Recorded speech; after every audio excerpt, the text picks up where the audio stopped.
ఈ ప్రాజెక్టు ద్వారా రాబోయే రోజుల్లో నదుల అనుసంధానం నాకు ఒక కోరిక ఉంది. దేశంలోనే నదుల అనుసంధానం జరగాలని నా కోరిక.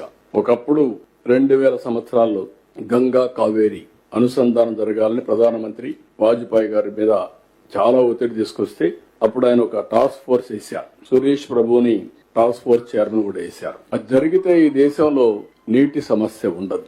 ఎక్కడికక్కడ ప్రతి ఒక్కరు కూడా అడ్డం పడతారు, కానీ దేశం అంతా జరిగి పై నుంచి కింది వరకు గాని సర్ప్లస్ డెఫిషిట్ రీజన్స్ అన్ని కవర్ చేసుకుంటూ వస్తే దేశం మొత్తం సస్యశ్యామలం అవుతుంది. ఇది చేయాల్సిన అవసరం ఉంది.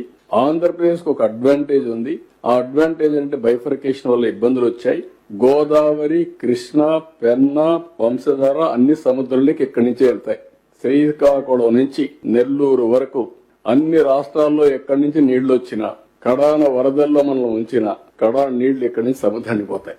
ఆ సముద్రానికి పోయే నీళ్లు కొద్దిగా గాని మనం వాడుకోగలిగితే నష్టం వస్తుంది, లాభం వస్తుంది. మొన్న ఇటీవల మీరు చూశారు, తెలంగాణలో వర్షం పడింది. ఆ నీళ్లు ఎక్కడికి వచ్చాయి?